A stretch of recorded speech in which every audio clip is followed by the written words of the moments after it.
Missing time with your family, friends, in the cold and the snow. I appreciate it, and hopefully you can learn something. Maybe you can teach me something, and we all can grow as a community. We've been doing these meetups for about a year and a half, consistently every month around DC. This is our second or third time at this location, and then we move around. But we usually try to do one once a month.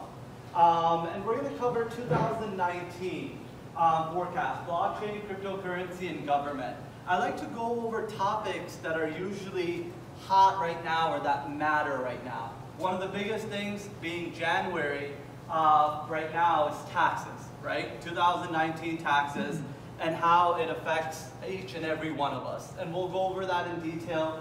And let's keep this as a discussion. Feel free to speak up at any point in time. And we make it into a discussion and everybody can learn from each other. All right, so let's talk about the normal taxes, what's going on, right? The Internal Revenue Service has updated its tax brackets after years. This year marks the first under the new Tax Cuts and Jobs Act, an overhaul of the tax code that resulted in lower individual income tax rates, a double standard deduction, and elimination of personal exemptions. So for the new year, the IRS has bumped up the individual income tax brackets, adjusting them for inflation. So these are the brand new tax brackets, right? They're the percentages, the income level, head of household, married, single. Exemptions are gone. Anybody know what exemptions are? You used to get an extra $4,000 or $5,000 for people that you had in your household. So they went away from that and just increased the standard deductions. But if you own a house, standard deduction doesn't apply to you because the mortgage interest and the real estate taxes usually surpass the standard deduction.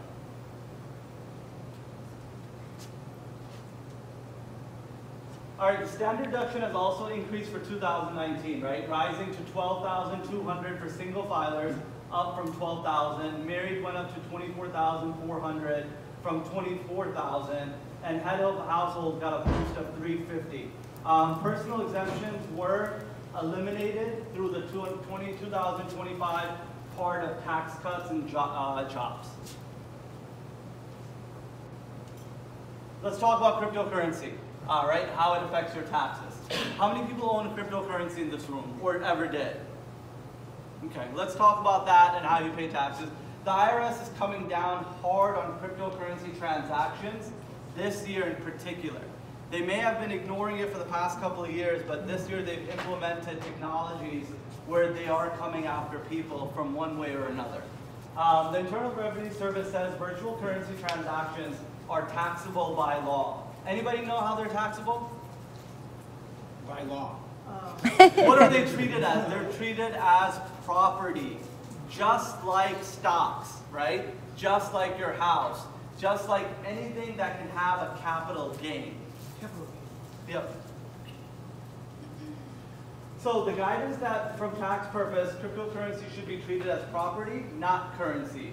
And the cryptocurrencies in this guidance include anything that is considered a convertible virtual currency, which means it has an equivalent value in real currency or acts as a substitute. And let's talk about this, right? Say if I bought Bitcoin last year at 19,000 and it's at 3,000 right now. The capital gain is only affected when you sell your cryptocurrency and move back to fiat. If you've never moved back, there is no gain, there is no loss, and you're not paying any taxes.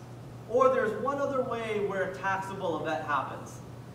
Anybody can think of one? Crypto to crypto? No. You die. When you actually buy a product? Absolutely. Crypto to a product. So if you go from Bitcoin, a lot of companies right now are taking cryptocurrency, right? Microsoft, Virgin Atlantic, Overstock.com, a few others are. So if you directly go from your Bitcoin to a purchase of an item, that's a taxable event where if you had a capital gain or a loss, you can claim it, right? So you can claim a loss or a gain. It works both ways, just like ordinary tax stocks.